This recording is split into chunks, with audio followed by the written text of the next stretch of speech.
Hi, my name is Celine, and today I will tell you the story of the two princesses.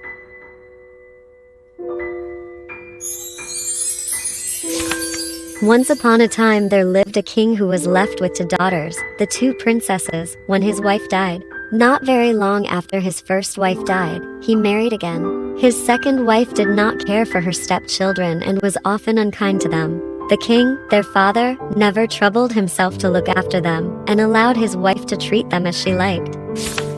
This made the poor girls very unhappy. One day one of them said to the other, "Let's not stay here anymore. Come away into the jungle, for nobody here cares whether we go or stay." So they both walked off into the jungle and lived for many days on jungle fruits. After they had wandered on for a long while, they came to a fine palace. One of the princesses said to the other, "This fine palace in the middle of the jungle can belong to no one but the horrible ogre that has hurt our people for so long. But no one is at home now. Let's go in and see if we can find anything to eat. I am so tired of jungle fruit." So they went into the ogre's house and found some rice. One princess watched out the window while the other boiled their dinner. They hadn't finished their meal and put the dishes in the sink when Ogre and his wife returned home. The two princesses were so frightened that they ran up to the top of the house and hid themselves on the flat roof. There one princess could look down onto the inner courtyard of the house, and the other could see the open country. When the ogre came into the house, he looked around and said to his wife, "Somebody has been moving the furniture. Everything looks different." "Wife, did you do this?" "No," she said. "I do not know who could have done all this." "Someone also has been cooking the rice," continued the ogre. "Wife, did you cook the rice?" "No," she answered. "I did not do it. I don't know who did." Then the ogre walked around and around several times with his nose up in the air. "Someone is here now. I smell human flesh and blood. Where can they be?" "Stuff and nonsense," said the wife. "You smell flesh and blood indeed. Why, with all the humans you killed only this morning, I should wonder if you didn't still smell flesh and blood." They quarreled this way until the ogre said, "Well, never mind. I don't know how it is, but it's too hot. Let's go up to the rooftop for the breeze." The two princesses were frozen with fear. Then the wife said, "Very well, but first let's get some water. I'm dying of thirst in this heat."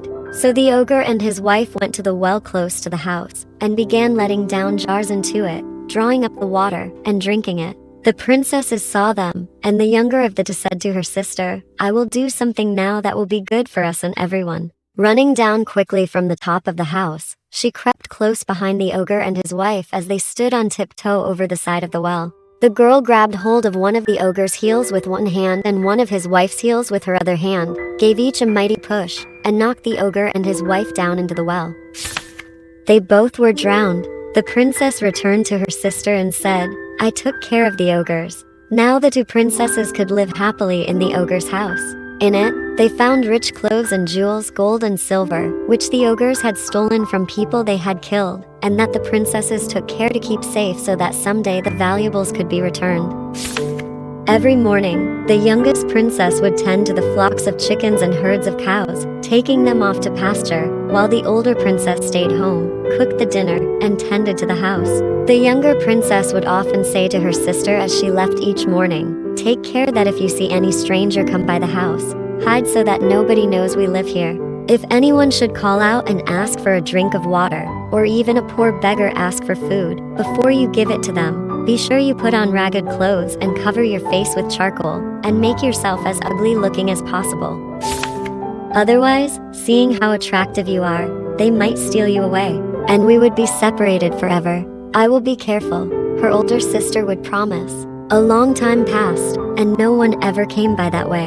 At last, one day, after the younger princess had gone out, an old queen, the wife of a neighboring king, who had been traveling for many days with her attendants, came near the place in search of water. She and her people had been seeking all through the jungle for a stream, but could find none.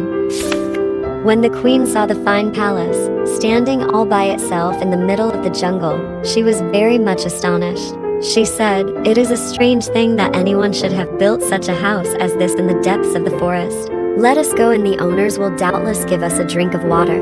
"No, no, do not go," cried her attendants. "This is most assuredly the house of an ogre. I should scarcely think anything very terrible lives here." There is not a sound stirring nor a living creature to be seen. So she began tapping at the door, which was bolted, and called, "Will whoever owns this house give me and my people some water to drink?" But nobody answered, for the princess, who had heard her coming, was busy up in her room, blackening her face with charcoal, and covering her dress with rags. The queen angrily shook the door, yelling, "Let me in, whoever you are. If you don't, I'll force the door open." At this, the poor little princess got dreadfully frightened. Having blackened her face to make herself look as ugly as possible, and having wrapped rags around her waist, she ran downstairs with a pitcher of water. Unbolting the door, she gave the queen the pitcher to drink from, but the maiden did not speak, for she was afraid. As the queen raised the pitcher to her mouth to drink, she thought, "This is a very strange-looking creature who has brought me this jug of water. She would be attractive, but her face seems to need washing, and her dress is very untidy. What can that black stuff be on her face and hands? It looks very unnatural." And so, instead of drinking the water, she threw it in the princess' face. The princess started back with a little cry, while the water, trickling down her face, washed off the charcoal, and showed her delicate features and youthful complexion. The queen caught hold of her hand, and said, "Now tell me true, who are you? Where do you come from? Who are your father and mother? And why are you here alone by yourself in the jungle? Answer me, or I'll have your head cut off." And she summoned one of her guards, who drew his sword. The princess was so terrified she could hardly speak. Her eyes wide in fear, she whispered how she was the daughter of a king, had run away into the jungle because of her cruel stepmother, and had found the house. Of her sister she said nothing. Then the queen said in a gentler voice, "Pretty child, forgive me for my roughness. Do not fear, for I will take you home with me. As the daughter of a Raja, you shall be a proper wife for my son." But the more she spoke to the princess, the more frightened the princess became, and could do nothing but cry. Unmoved by her tears, the queen ordered her servants to shove the princess into one of the palanquins and to set off for home. So that is what they did.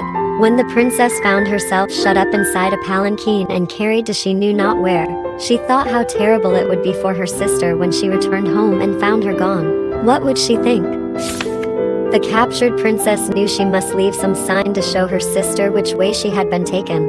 Round her neck were many strings of pearls. She untied them, and tearing her sari robe into little bits, tied one pearl in each piece of the sari, so that it might be heavy enough to fall straight to the ground.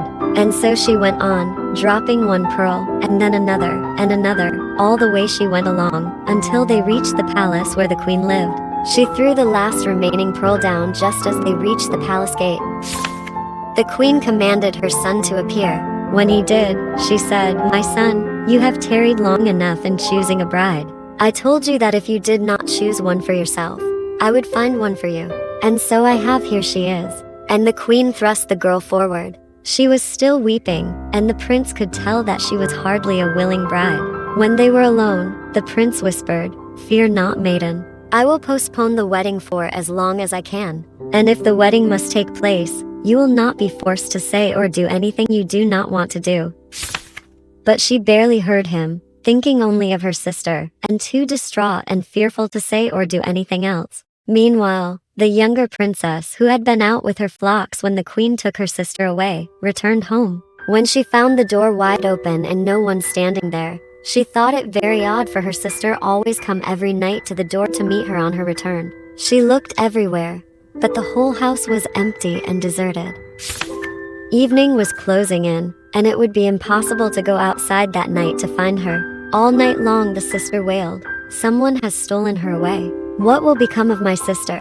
The next morning, very early, going outside to search, she found one of the pearls belonging to her sister's necklace tied up in a small piece of sari. A little further on lay another, and yet another, all along the road. The queen had gone. Then the princess understood that her sister had left this clue to guide her on her way, and she at once set off to find her. Very, very far she went, a 2 months' journey through the jungle, for she could not travel fast. The many days walking tired her so much. Sometimes it took her 2 or 3 days just to find the next piece of sari with the pearl. At last, she came near a large town, to which it was evident her sister had been taken. Now this young princess realized how much at risk she was as a young woman traveling alone. If someone stole her away too, she would never find her sister. I will disguise myself, she decided. Then she noticed by the side of the road the shriveled, dry fur on the skeleton of an old tiger. The princess took the skin and washed it, and drew it on over her own lovely face and neck as one draws a glove on one's hand. The skin was so old that nothing remained of the shape of the tiger, only a yellowish hue, and it hung on her the way an old woman's skin might hang. Then she took a long stick and began hobbling along, leaning on it, toward the town.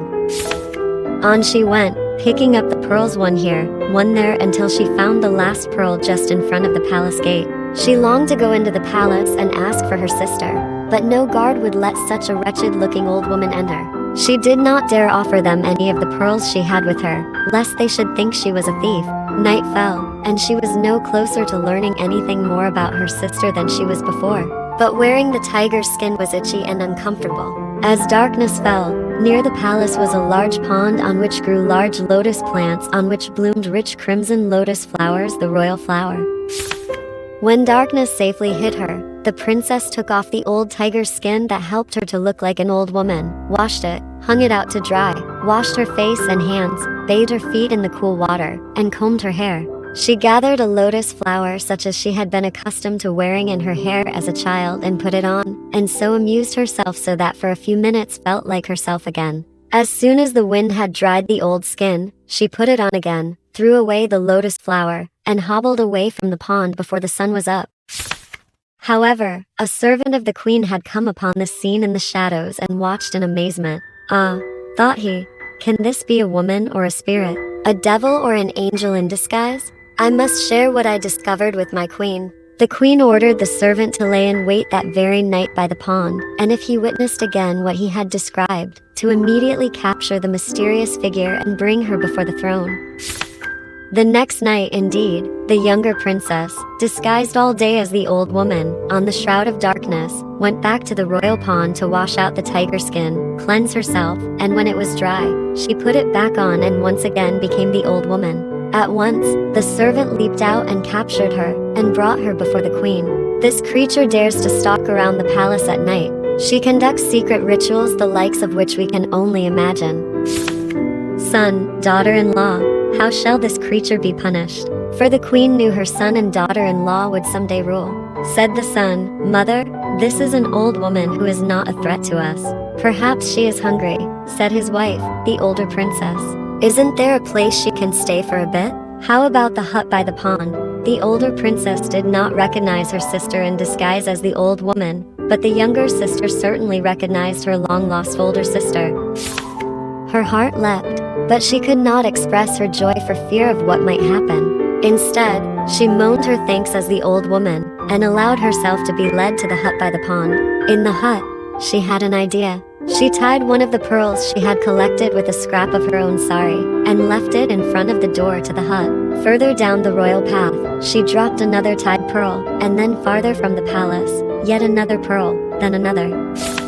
Indeed, as the younger princess knew the heart of her older sister, the older princess resolved to bring a meal to the old woman in the hut, and soon was at the door, knocking. Surprised indeed, she was to find on the ground before the door the very same kind of pearl wrapped in sari that she had left when she had been carried off by the queen. Could this be a sign from her real sister? With hope in her heart, she looked all around to find another pearl, and found it, then another, and another yet. This led her at long last along a path to an old woman resting on a large rock. As she appeared, the old woman removed what had been her tiger skin, and behold, her true younger sister stood up with her arms outstretched, and they ran joyously into each other's arms. Reunited, the younger sister relayed how her new husband had turned out to be everything she could want, kind and caring. Though her mother-in-law was unpredictable, overall her new life went well. They decided to introduce the younger sister at the palace as the long-lost sister she really was. And so the two princesses were able to live together again in peace and joy, and this time for their whole lives long.